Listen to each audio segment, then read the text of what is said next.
Hello，大家好，我係策局達人。今次嘅話題咧係非常之精彩啊！咁咧同大家去分析啊，呢個商台嘅叱咤頒獎禮同 ViuTV 過大海揾食嘅揾錢嘅呢個撞期事件啊，究竟邊一個係最大嘅贏家呢？邊一個最大嘅輸家呢？我就會同大家細心分析。好啦，咁好精彩嘅節目，而家就開始。大家都知道啦，每年嘅1月1號呢，都係商台舉辦呢個叱咤樂壇頒獎禮。最受矚目嘅就係當然要睇下邊一個攞咗最受歡迎嘅歌曲啦，同埋邊一個係最喜愛嘅男女歌手啊。姜濤已經喺過去嗰5年呢，係攞得咗呢個最受歡迎嘅歌曲嚇。所以呢，今次呢都係有機會係6連冠啊！咁好啦，但係問題就係出在呢近期呢 MIRROR 嘅公司就宣布呢，佢哋呢會喺1月1號呢，即係之前一日呢，就會過澳門呢開 show，咁呢就同呢係歌迷一齊倒數跨年倒數啊！咁問題就大啦。由於係咁呢，就變咗呢 MIRROR 呢，佢哋姜濤呢都唔會呢係出席呢個叱咤樂壇頒獎禮喎。擺明今次呢就有心玩嘢啦。點樣玩嘢法呢？因為明知每年1月1號呢，商台都會舉辦呢個叱咤樂壇頒獎禮，過去一直都相安無事㗎。咁呢 MIRROR 都會出席呢個頒獎禮。咁唯獨是今年呢，突然之間就宣布呢，因為要開 show 啊，就嚟唔到呢個頒獎禮。咁呢就導致到呢，而家有一個問題啦。搞呢一個嘅頒獎禮呢嘅主要收入來源呢，不外乎係門票收入啦、廣告啦，佢直播嘅時候都可能有廣告啦，仲有一啲嘅贊助商啦。咁如果姜濤唔出現喺呢個頒獎禮呢，自然睇直播告嘅人呢嘅興趣可能就唔係太大咯。因為姜濤唔出現啦。如果姜糖都覺得姜濤唔喺呢個頒獎禮呢，好可能亦都唔嚟睇。咁變咗呢，門票收入又減少咗啦。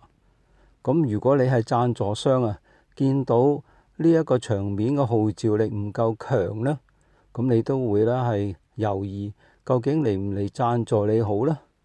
咁所以呢，今年商台嘅叱咤呢，好可能因為姜濤嘅唔出現呢，就影響到佢嘅收入㗎。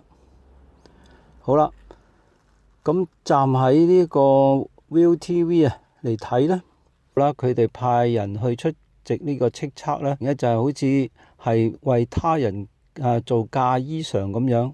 咁所以 ViuTV 呢，今次開 show 呢，係應該係得益唔少㗎。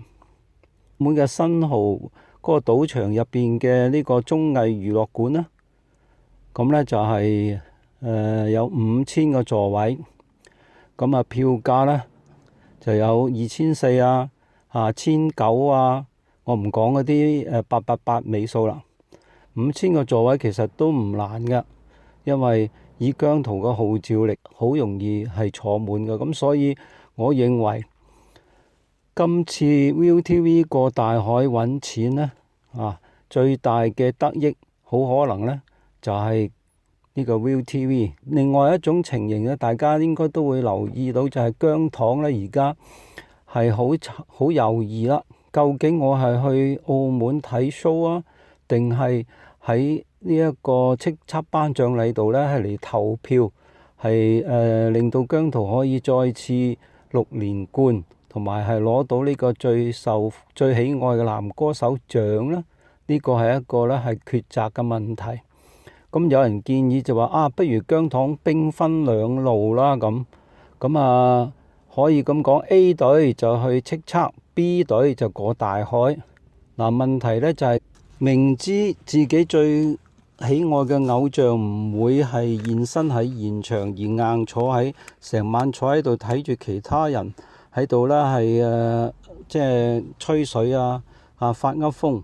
咁呢個感受呢，就好似呢係曼聯嘅球迷俾人賣豬仔呢，買飛入場睇波原來呢，入到場先知道唔係曼聯係錫菲聯對咩對列斯聯亂就亂啦。咁所以邊一隊入波，邊一隊贏波，根本興奮唔到嘅。咁所以嗰種感受呢，係踢表演嘅人唔尷尬睇嘅人都尷尬咁所以呢，今次姜糖喺現場嚟睇叱咤嘅人呢，都唔會係嗰個興奮度唔會去到最高嘅。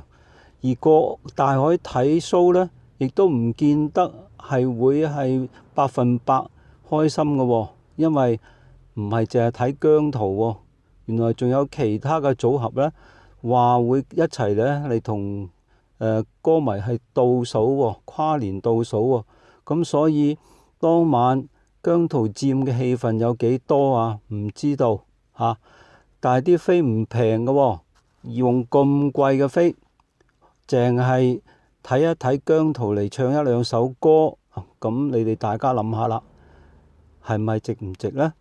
咁所以呢，呢個姜糖嘅付出呢，都係幾大嘅，犧牲都幾大㗎咁所以綜合嚟講呢，今次呢個商台用以往嘅絕招要人嚟投票先至呢係攞到呢個得獎呢。呢一個就俾 ViuTV 呢係即係話打破咗啦。